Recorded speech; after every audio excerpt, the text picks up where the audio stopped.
Diana Lind is the author of the new book, Brave New Home, which the New York Times this very week says is one of those invaluable books that offer a new revelatory window on familiar problems. That is gold. Congratulations, Diana. She leads the Arts and Business Council for Greater Philadelphia and is a board member of the Philadelphia Citizen. So we're all extremely proud of her and kind of in awe of her all these years. Bruce Katz is the director of the NOAC Metro Finance Lab at Drexel University. I like to say he has forgotten more about cities than any of us will ever know. Required reading includes his books, The Metropolitan Revolution and The New Localism, which was co-authored with the late, great Jeremy Nowak. No stranger to these parts. Some of us still have his voice ringing in our ears. So I'm so looking forward to this. Two of the smartest people I know about urbanism and city issues. So I'm going to leave it to you guys to go at it, have a great conversation, and I'll come back when it's time to engage the audience. Thanks, guys. Thanks so much. Well, thanks, Larry. And this is just a real pleasure for me. Diana, this is really a great book, incredibly timely. There's so much substantive to talk about, but I thought I'd start with the easy bit, which is writing is such a masochistic act in some respects. I'm overhearing that, now really, 2 years in. So, yeah, well, particularly, I suppose, if you have young kids, I mean, but why, so what was the burning desire to write this?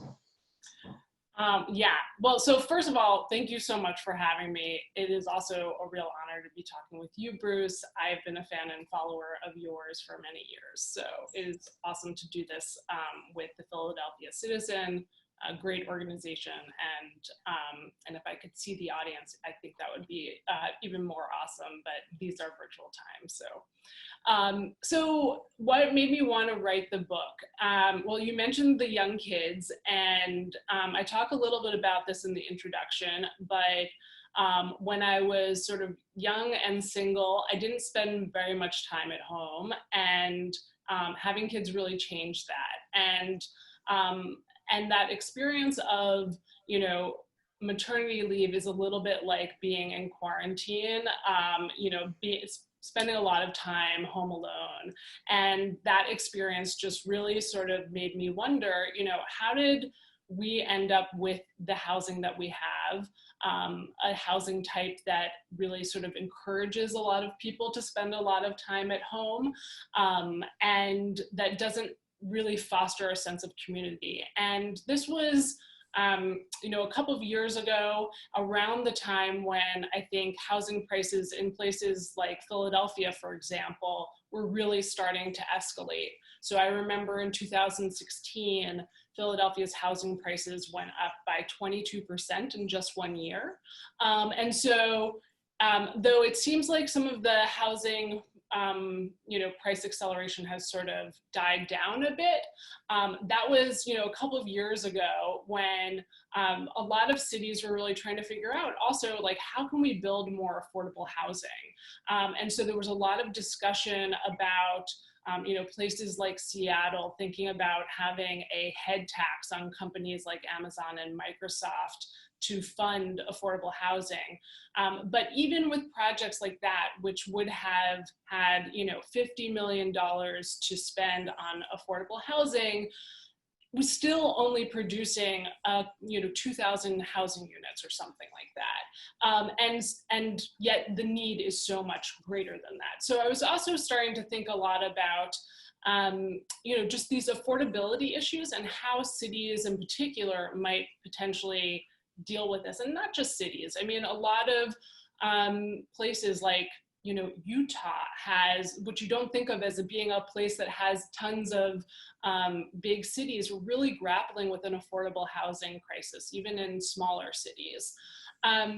So I started to think also about like, what's wrong with our housing these days that it's so expensive to build it? What's wrong with sort of the housing industry, our zoning, et cetera, that we're in this situation that we can't build the affordable housing that we need. So those are some of the issues. And then, you know, lastly, this was also at a time in 2016, the state of California reformed its statewide zoning laws to allow accessory dwelling units much more easily permitted in across the state. And that just sort of blew up a whole kind of industry or you know, created an industry around building accessory dwelling units in a state that we really think of as being, you know, sort of the model of suburbia, the place where there are so many single family homes. And so a lot of venture capital started to enter into this space of sort of thinking about how can we build these, you know, prefab accessory dwelling units that you could maybe order online and just put into your backyard quickly. And likewise, there was a lot of money flowing into things like co-living, which was starting to become very popular as a way of housing young millennials in cities. So I was starting to see some of these kinds of solutions to issues of affordability and kind of the lack of housing that fit the needs of people, but that wasn't really being written about in a kind of comprehensive way. And so I wanted to write a book about it. And then, you know, so I started the book 2 years ago, a little bit over 2 years ago, though I had been thinking about and writing it, you know, starting to write it before that. And here we are. Well, what I love about this book, and people should definitely buy it and buy multiple copies, is if you buy it from Head House Books, you can get it signed and locally delivered. So that is an even better deal. But what's great about it is that it's a solutions book. I mean, but before we get to the solutions, yeah, your diagnostic is bracing. I mean, I think that was one of the comments. You know, it's a really tough diagnostic of the single family home from multiple dimensions, right? And in some ways, even though you started writing this before COVID, everything you write about is even more present. Racial disparities, environmental issues, loneliness, yeah, the loss of community. So you were on like a roll, obviously, writing the diagnostic. I'm wondering if you could, you know, give us your best bits, I suppose, you know. Yeah, well, so again, it came from a place of really trying to understand some of the questions that were just sort of cycling in my head. So, you know, I think a lot of people are wondering right now, like, this country seems really screwed up right now. And like, how did that happen? Why are our cities and communities so segregated? Why are we such a big contributor to climate change? Why are families where, you know, even, you know, dual earners with college degrees are struggling to figure out how to get by? You know, why do we have so much, you know, obesity and other unhealthy characteristics in our population, and a lot of depression and loneliness as well when you compare us with other countries? Like, so, and I think that we've had many books that have looked at, you know, blaming politics or the media or fast food or whatever it might be. I really tried to say that I think the problem is our housing. And so, you know, the problem with our housing, particularly right now, is that the housing that we have is sort of built on a model that was created, frankly, with a lot of, you know, classist and racist exclusivity and privacy in mind, without foresight, of course, to sort of the problems of a car culture and, you know, the potential for things like climate change. And so that housing, which was, you know, created with a family of four in mind, is is really outdated, and there hasn't been a significant kind of update to it. And so, you know, our country has changed dramatically. It's a much more diverse country.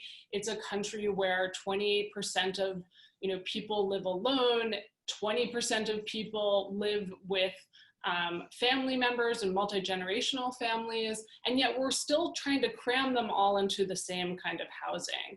And so that's sort of like one set of problems.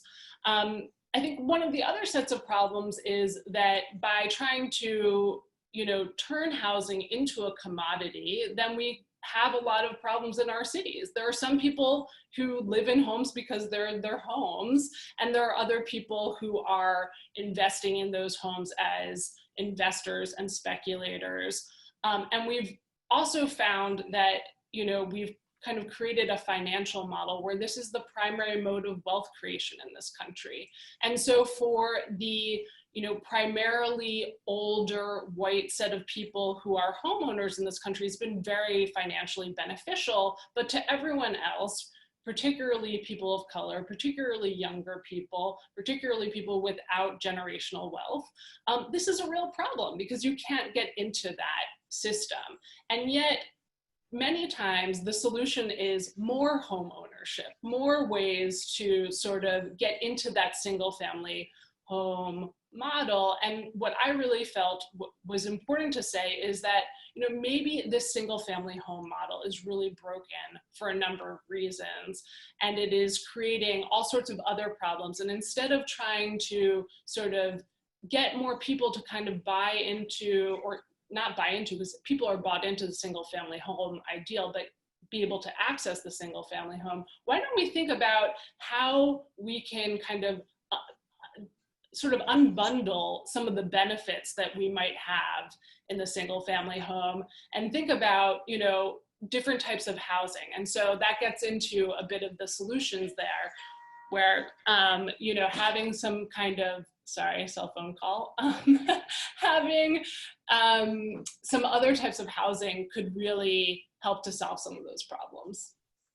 So you go through a whole bunch of solutions here, which is great, both in several chapters and then in the conclusion, is you bring it up to date with some of the really interesting efforts underway in Minneapolis and elsewhere. Mm-hmm. Of the solutions you sort of describe, you know, accessory dwelling units, you know, the co-living, which do you think has the ability to really scale? Because I'm so interested in this, you know, I mean, we have a sort of a stock and a flow issue, you know, I mean, we've got all single family housing built from an earlier perspective for a different country. Right. And so which did you feel really had the potential to just take off? Yeah.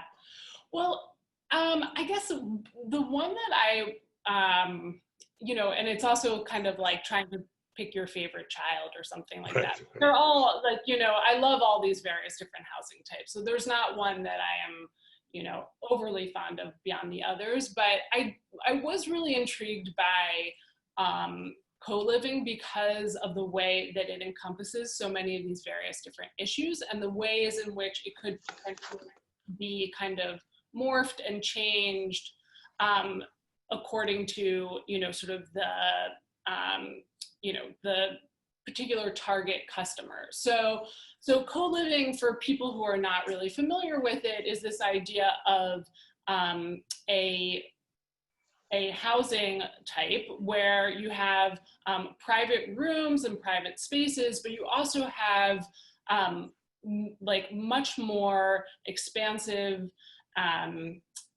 communal spaces and a lot of sort of communal programming that goes along with it. And there are like mom and pop co-living operators who have very small scale, you know, 10-person co-living situations. And then there are much larger ones where there might be, you know, 500 units involved. And so co-living kind of originated as a way, it's almost like an expansion or the next step beyond student housing in some ways. It's, you know, housing for young millennials where you have, you know, your own studio or you share an apartment with someone, but then you have access to, you know, say like yoga classes or someone who's going to make you dinner. And the other advantages of having things like, you know, you just sign a lease. It doesn't have to be for a 12-month period. You don't have to set up your own internet. You don't have to find your furniture. And that to me, I think has so many, that sort of set of issues has so many different types of potential to it. So for example, there's a company called Common, which has, you know, probably perfected the millennial oriented co-living. And I believe there's a Common building here in Philadelphia, but they've sort of perfected that for millennials, but they've also now expanded into a co-living brand called Kin, which is all about doing this, but for families, because families need access to, you know, shared babysitters. I mean, it was like, to your point about these things being pre-COVID and even more relevant now, you know, having access to, you know, your pod and your teacher that you're sharing that resource with. Or having shared play spaces so that you don't have to, you know, everyone has to buy the same Fisher-Price toys over and over again. You could all just share it. So Kin is one model, but they also are doing a lot of projects on affordable housing. And this has really kind of also helped to destigmatize this idea that shared housing is somehow bad. And so you could have shared housing for, you know, work hard, play hard millennials, but you could also have it for sort of your more typical SRO occupant, someone who needs access to, you know, inexpensive space, sort of smaller space and shared amenities. So I thought that was really fascinating, and that could really scale, and it could work in a variety of different settings. Did you find, I mean, as a Philadelphian, that some of what you're describing, you know, emerges from certain kinds or certain parts of the country that might be more embracing of innovation? Though you do have Philadelphia examples. You have Shift Capital, right? Which, you know, which is a great example to talk about. But a lot of the examples are not Philadelphia. Right. So part of the question is, are there certain places that are more receptive to this? Mm-hmm. Is it because of their, you know, demographic structure, or just, again, you know, there's a sense of let's try it, there's capital. Right. Yeah. I think there's a little bit of that. I think it's also a level of need and the type of need. So like, for example, if you were to say that Philadelphia needs more of these sort of cheap, small types of housing, you'd get a lot of responses like, we already have tiny houses. That's what those houses are in South Philadelphia. Or if you talk about accessory dwelling units, people will say, well, we're a really dense city and we don't really have that much space for this kind of thing. And so I think that actually maybe some of the reasons why there haven't been some of these innovations is that there's not seen as like, this is a need. But I think that there could be, you know, a lot of ways to smartly incentivize new housing types. I mean, what if you had some kind of bonus for adding an accessory dwelling unit into a standard row home that's being built in the city now?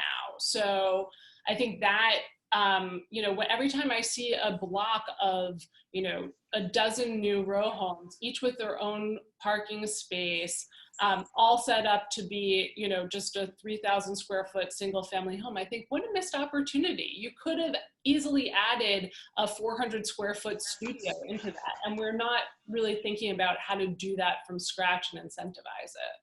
So I think that that is sort of like, there's not a perceived need for it, but there could be potential to be a little bit more innovative and do it at the outset. Yeah, what I found really interesting about the book was that you really are talking about very different kinds of innovations. I mean, some of them are product and design and architecture, you know, and housing sometimes feels like the least innovative of the sectors in the US. So that was quite interesting. But then you also talk about land use and zoning a lot. And I thought it might be interesting to talk a little about either the Minneapolis example or some other examples, because you know, zoning is 100 years old in the U.S. It's sort of ripe for a rethink, Right. and it's happening. Right. So, Yeah. Yeah, I mean, it is happening, and it's happening in some places. So Minneapolis and Portland are two examples of cities where they've done some pretty comprehensive zoning reform efforts, essentially to try to encourage what's called, you know, middle housing, that type of housing in between the single family home and the big apartment building. And so really by essentially changing up the zoning laws, saying, you know, we're not going to zone for single family homes, we're going to zone for many more housing types within all of the city, you know, that just really opens things up. And I think that that is, you know, ultimately one of the big problems is that, you know, if you have to get a zoning variance for every time you want to build something that is more, you know, more dense than a single family home, you're going to then find that there are a lot of developers that don't want to take the risk of getting community pushback, of having to go through some kind of, you know, process to get that kind of housing built. And it's kind of just not going to get built. And so I think that that sort of less restrictive zoning would enable a greater array of housing choices and more confidence that you could actually build something other than, you know, that standard row home with the parking space, and that that could potentially be accepted. I want to talk about COVID a little bit. There's some great questions coming through that we should get to. Sure.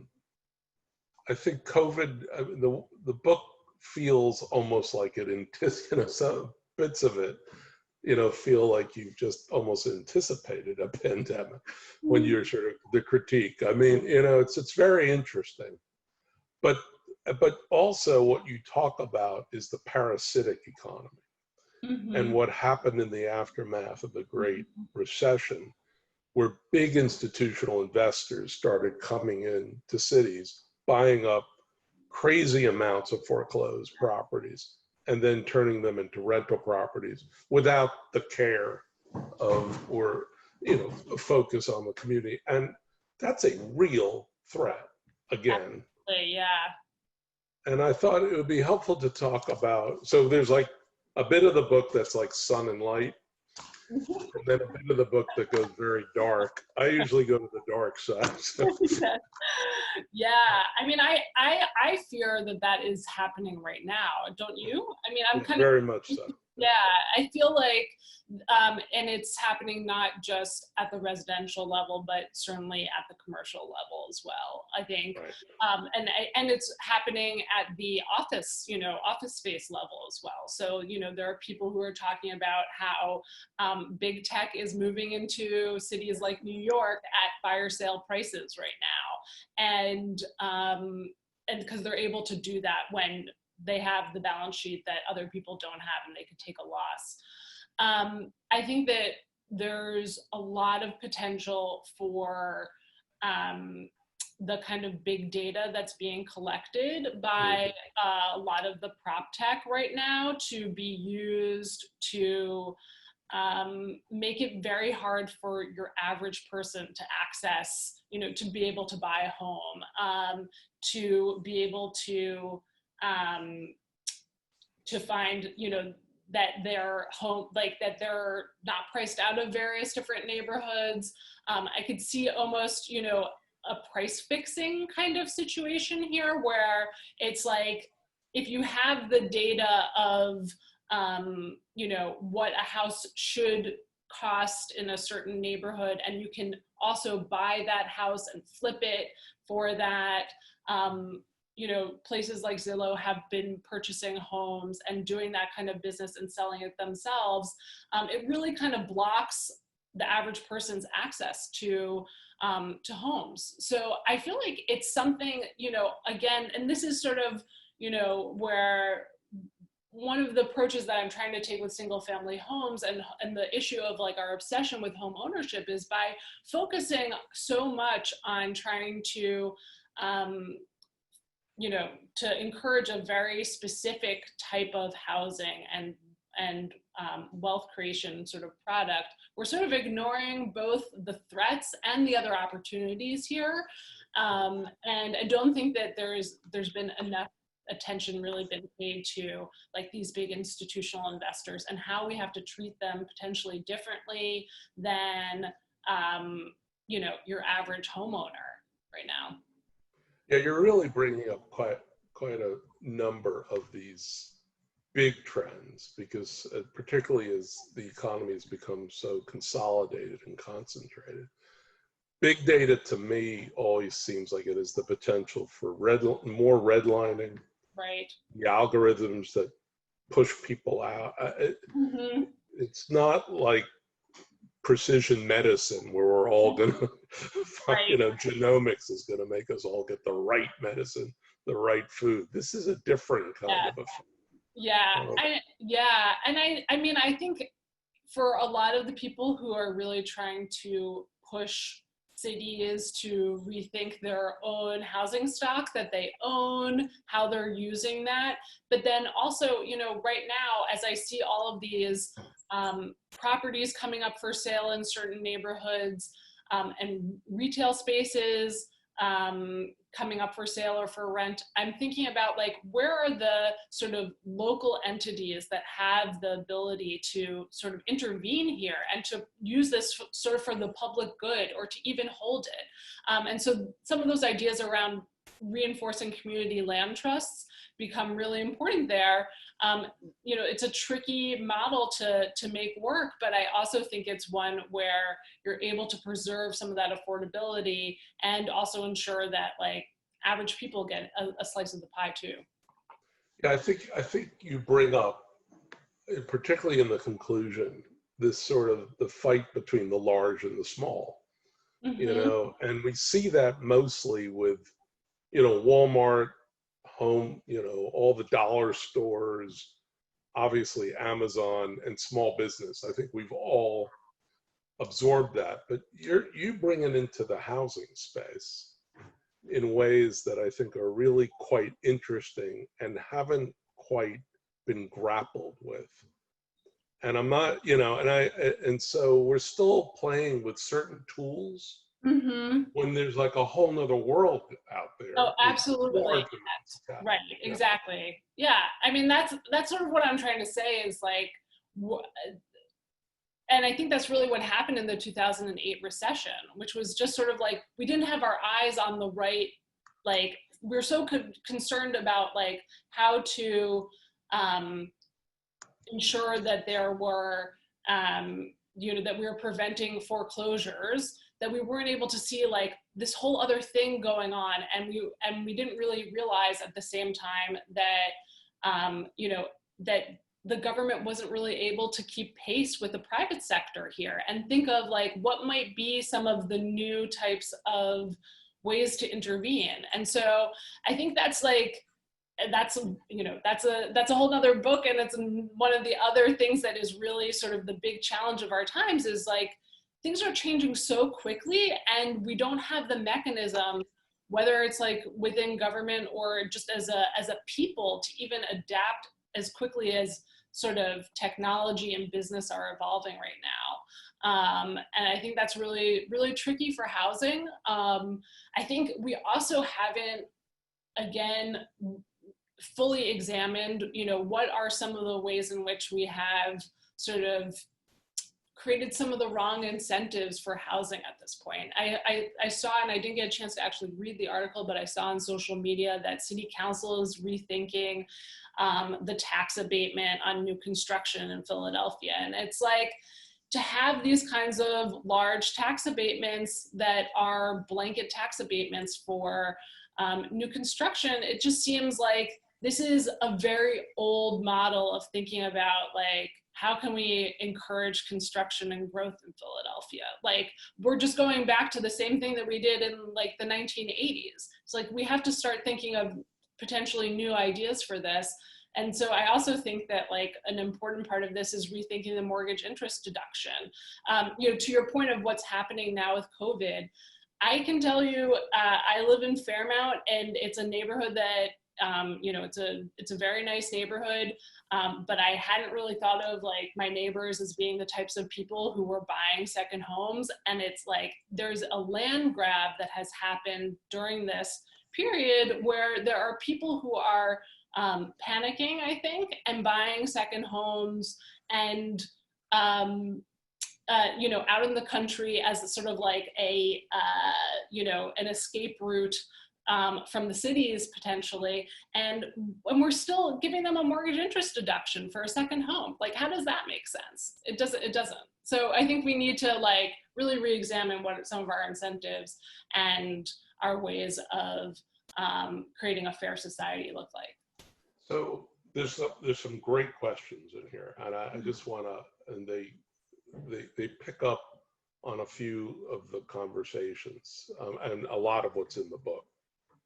The fight between the large and the small. There's also this tension between the individual and the collective in American society, particularly compared to other cultures. So the single family home is emblematic of this excessive individualism. Mm-hmm. We're going to come out of this crisis, incomes radically affected. Yeah. I mean, you know, businesses, 1 in 7 small businesses have collapsed. I mean, you know, so we're going to be in an ugly place. Mm-hmm. How does that reality promote different, some of the ideas you've already sort of talked about, but it feels like it could go even further with a more collective kind of ownership, particularly in parts of our cities. Yeah, I mean, I think that we are going to come out of this realizing how interdependent we are as a society, and there's just no way to cope when your government is like failing the ways that ours is. You know, speaking of our federal government, you know, if you have now, you know, gotten the skill of, say, creating a pod with a shared teacher in it right now, this year, as many families are having to do, you're going to start thinking about, you know, what other resources that could we potentially be sharing. And so I think that there is sort of this warming to sharing and kind of community and collectivism that we didn't have beforehand. And I think that kind of, you know, individualism, it will always be part of the American society, but I think a lot of people are realizing that like we not only need to depend on the government, we have to depend on each other. We have to be able to work together and think about that. So to the point of, you know, community land trust, that's obviously something that people point out, but there's also been, you know, some sort of interesting neighborhood REITs that are being, you know, real estate investment trusts that are becoming popular as a way to sort of support the local economy. And I think that is also really important, like thinking of what are some ways that we can support our neighborhood stores that aren't just, you know, buying books from Head House Books, for example. Right. But, you know, you have to, it has to be more than that. It has to be that there are, and frankly, this again goes back to this issue of wealth creation, that there have to be opportunities beyond that are collective that will also secure wealth. Because I think a lot of people, you know, what they're fighting against, the NIMBYs that are saying, you know, we don't want this type of housing, this type of person, this type of project in our neighborhood, are really concerned about is the fact that it's going to like lower their property values. And that is like, you know, a real problem if we're thinking about how do we build a society when we're like worrying about property values. So stay on this for a sec, because it's one of the questions. Single family housing particularly for white Americans, Mm. has been a, tried and tested vehicle for building wealth. Given segregation patterns, there was always a segregation tax, and there was a, so values didn't appreciate for Yeah. Black homeowners and Yeah. Latino, et cetera. But so what is the new vehicle for wealth creation given disparities? And is this built into some of these co-living models? Right. Do you get an equity stake, so That's to speak? exactly what I'm talking about. Yeah. And I think we need, I don't know. I think that we have to be thinking about, like, how can we create, wealth opportunities that actually foster community rather than sort of like pit neighbor against neighbor, and invite speculation and have, a large tax loophole like the interest deduction attached to it and so on. So I think that, I don't know that alternative to the single family home exists. And that, we talked a little bit about this before this session about how, there's a very good reason for why we have invested in single family homes or in housing in general, because, there's not that much that a person can do to sort of ruin their home. It will still retain some value. The bank will be able to recoup it. It can resell it and so on. We haven't figured out a model to do that in a neighborhood context, in a collective context, but it's not because it can't be done. We've spent 100 years focused on this one model and really perfecting it and developing an industry around it. And we haven't really thought, like, what could potentially be some of the other opportunities and how do we smartly do that? Yeah, I do think that there needs to be a break, just like with regard to infrastructure finance, which in the US is still, let's pass a sales tax, which is the most regressive tax, then we'll do transit building. Mm-hmm. Whereas in Northern Europe, they basically use value capture from land owned by the government Mm-hmm. to basically service the debt on transit. They figured out another way. Right, totally. So, I think it's so interesting that it's so interesting that what you're calling for is a level of innovation around building, financial products, zoning. I mean, policy. It just cuts across everything. Yeah, totally. That I would say is, it is also why I named the book Brave New Home. I mean, I think that it requires a little bit of bravery. I mean, this is not trying to do the same old and just tweak it a little bit. That is not going to really help solve some of these problems.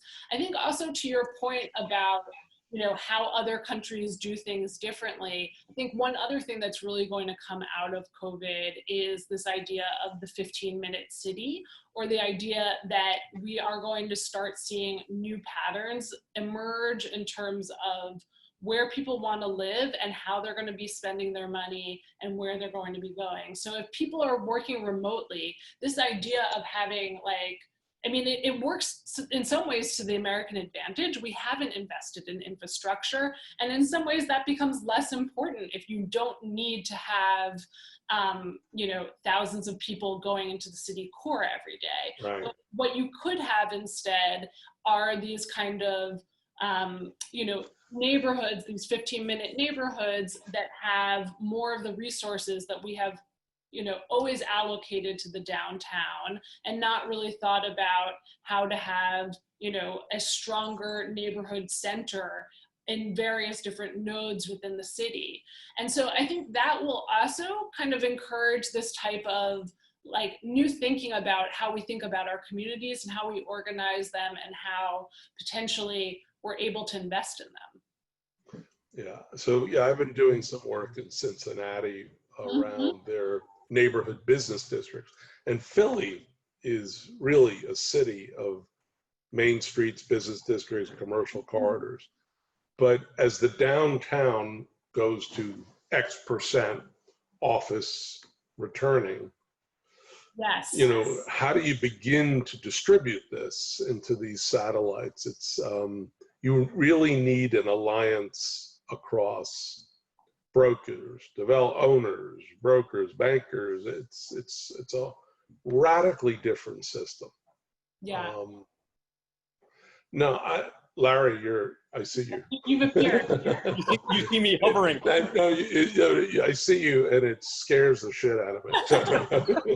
Sorry about that. You know, it's funny listening to you, Bruce. I've forgotten. This is a testament to just how long you've been around.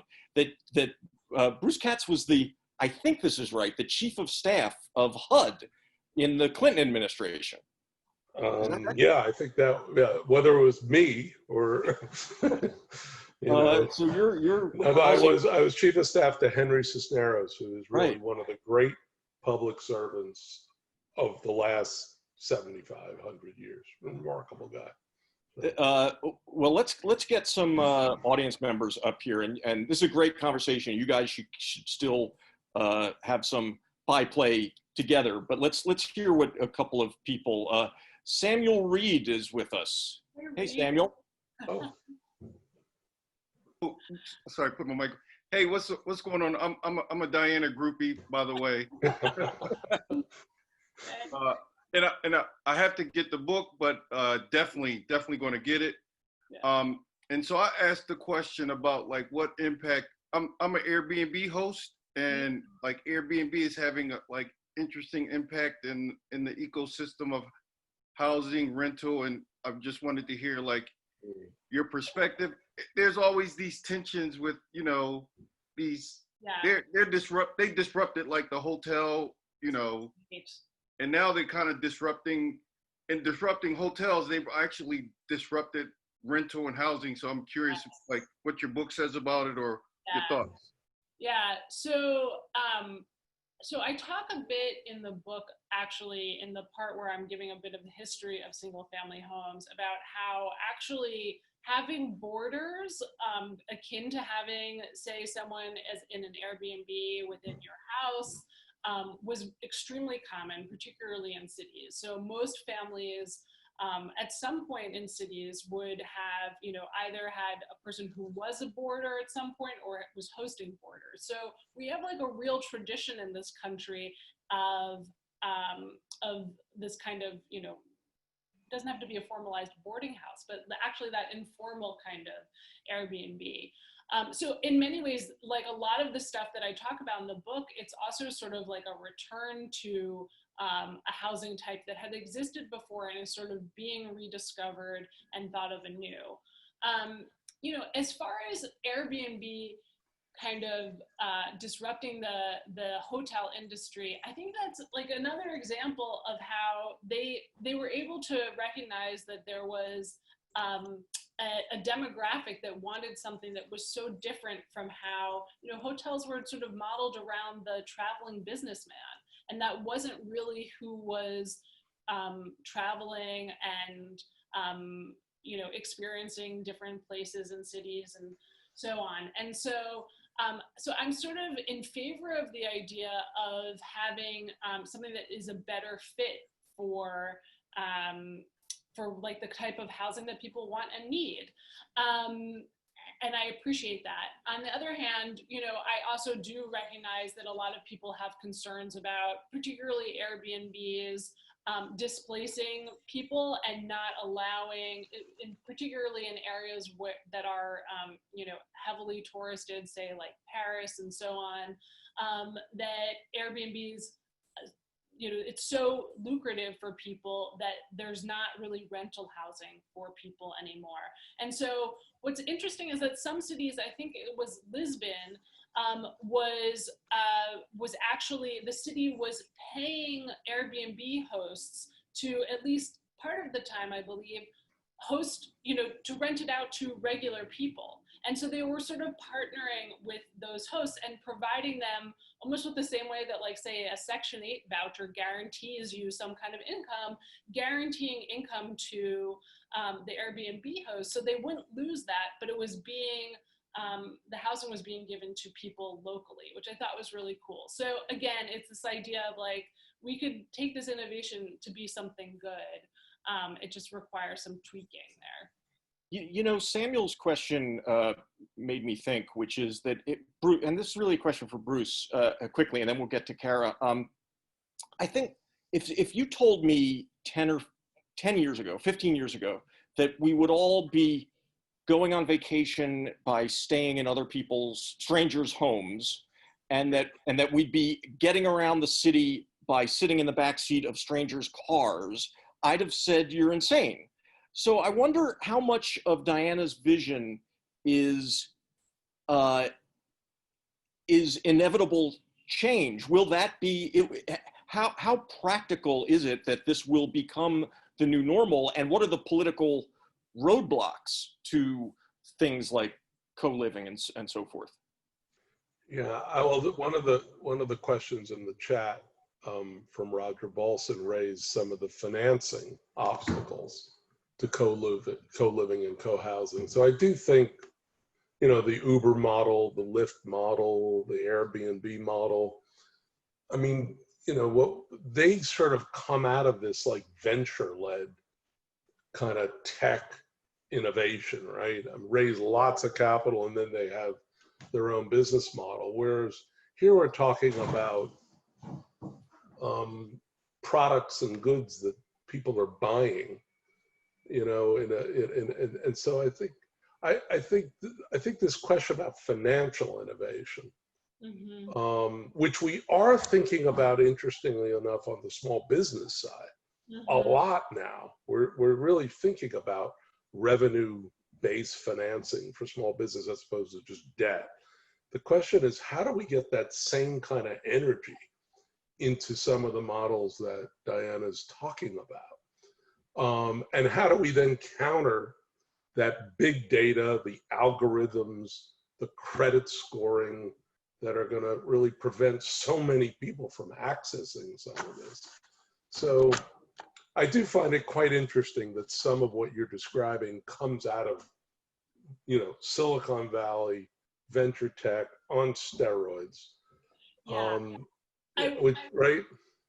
Yeah, no, I would just also add though that, you know, there are examples of cities innovating. Philadelphia, there's a program called Restore, Repair, Renew, which is a loan program which specifically is targeting people who would normally be not able to get a loan because of their credit score, and has found there's, you know, an extremely low default rate. Maybe like none of them have defaulted, and yet it's a you know, it's a product that is specifically geared towards this. So I think that like potentially city officials who are recognizing, you know, there's a need, say, for a loan program, there's a need for this kind of financing, and the people who are not getting access to that financing, we're going to have to figure out workarounds for it, because that kind of like one size fits all,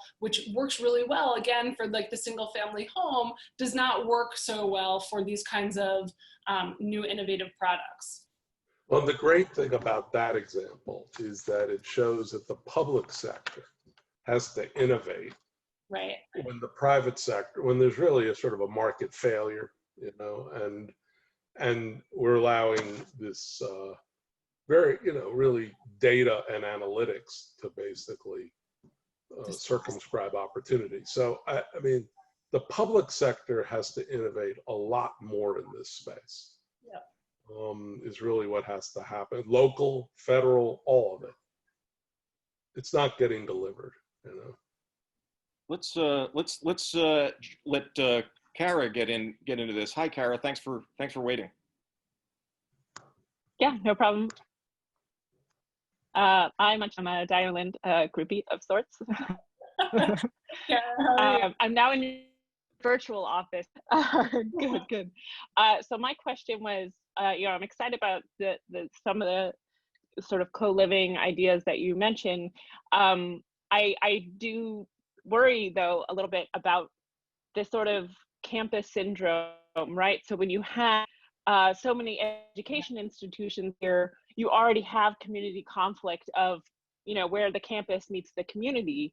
And what happens if you create like, oh, here's a millennium and here's a senior housing version and here's a family version, and you sort of living silos. Yes. So I'm curious about that. I'm only like 2 chapters in, so let me know.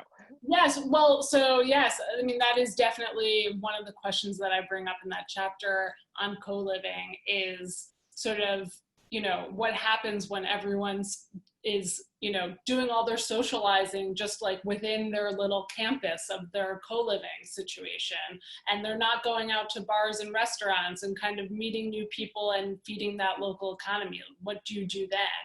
And exactly right, that's I think it's a problem that has happened with whether it's in San Francisco, the companies that have all their expansive lunchrooms and whatnot, the office workers aren't going out to eat, they're just staying there. So I mean, obviously there's some things that you could think about, like how are you procuring the food, who are the people who are providing the programming for these spaces, to think about sort of like the inequities that might result from having all of this concentrated in one space. I think that like right now, we're sort of living in this moment where people are only existing in their pods, and we're seeing how destructive that is for our cities. So I certainly would not wish for a time and place where like this was the only thing that existed, but I do think that there's room for some more of it, and I think that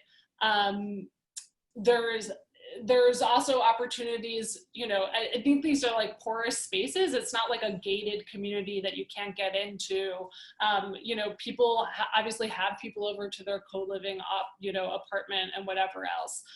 So I think that there's room for more of it. I wouldn't want it to be like all of Philadelphia or all of any city was just these kind of self-contained communities at all. There is an interesting piece in the chat about 3D printing, which gets to some of this. Yeah. Again, prop tech. One would think. Actually, Bruce, here comes the questioner of that, Oh.